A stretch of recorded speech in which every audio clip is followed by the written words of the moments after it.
پتہ نہیں آپ کب یقین کریں گے۔ تو سچ بتا پھر مجھے۔ جہان نے دزدیدہ نظر بظاہر بے نیاز مگر سب سنتی شبی پر ڈالی۔ اس کی ماما دراصل اسے سہیلی کی طرح ٹریٹ کرتی تھی اور انہیں ہمیشہ سارے احوال بھی سہیلی والی تفصیل میں درکار ہوتے تھے۔ جہان نے مختصراً انہیں اصل قصہ سنایا۔ کہاں جا رہی ہے وہ لڑکی تنہا؟ اس سے پوچھ، اگر کہیں قریب میں ہی گھر ہے تو اسے گھر پہنچا دے، ادھر سے حکم ملا۔ جی مما، وہ تحمل اور سعادت مندی سے بولا۔ جی مما نہیں، اسے گھر چھوڑنے کے بعد مجھے کال کر۔ چل، تیرے ابو مجھے آواز لگا رہے ہیں، اللہ حافظ۔ دوسری طرف سے فون بند ہونے پر جہان نے ایک گہری سانس لی اور شبی کی طرف پلٹا۔ باتوں سے تو مما نہیں اماں لگتی ہیں، شبی نے دل میں سوچا۔ میری مدد کرنے کے لیے شکریہ۔ شبی کا شکریہ اس نے مسکرا کر قبول کیا۔ بستی اور آبادی یہاں سے بہت دور ہے، مجھے یہاں سے دوسری بس لینی ہے۔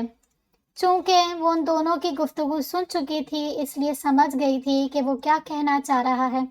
جگہ کا نام بتاؤ، میں بس کی ٹائمنگ پوچھ کر آتا ہوں۔ شبی نے نام بتایا جو اس نے بھی چند گھنٹوں پہلے پہلی بار سنا تھا اور اب یہ نام ہمیشہ کے لیے درد سے منسوب ہو گیا تھا۔ ممبئی گوا شاہراہ پر وہ چھوٹا سا اسٹاپ تھا جہاں اسٹیٹ ٹرانسپورٹ کی اورنجی بسیں رکتی تھیں۔ جہان بس کی ٹائمنگ پوچھنے گیا تو وہاں کھڑے کھڑے اطراف کا جائزہ لیتی شبی کو اچانک پیاس کا احساس ہوا اور پیاس کے ساتھ ہی پانی کی بوتل اور بیگ یاد آیا تو اس کی چیخ نکل گئی۔ نہیں، اس نے مڑ کر سڑک کو دیکھا جہاں کچھ دیر پہلے بس غائب ہوئی تھی۔ خوف اور خدشات کے مارے وہ بیگ گود میں رکھے جاگتی رہی تھی، لیکن اللہ کی نعمتوں میں سے ایک نیند جو کہتے ہیں سولی پر بھی آ جاتی ہے، اس پر مہربان ہو ہی گئی تھی۔ اس کے بغل والی سیٹ پر بیٹھی خاتون جب اپنی منزل پر اتری تو اس نے اپنا بیگ خالی ہوئی سیٹ پر رکھ دیا تھا اور جس ہڑبڑاہٹ میں وہ بس سے نکلی تھی اسے بیگ کا خیال ہی نہیں آیا۔ اس بھولنے والی عادت نے ہی یہ دن دکھایا ہے اور اب اسے ایک دم رونا آ گیا۔ جہان واپس آیا تو وہ ایک ہاتھ منہ پر اور دوسرا ہاتھ کمر پر رکھے آنسو بہا رہی تھی۔ کیا ہوا؟ اس کا انداز اور آنسو جہان کا کنفیوز ہونا تو بنتا تھا۔ میرا بیگ، مارے صدمے کے الفاظ بھی ڈھنگ سے ادا نہیں ہو رہے تھے۔ کیا؟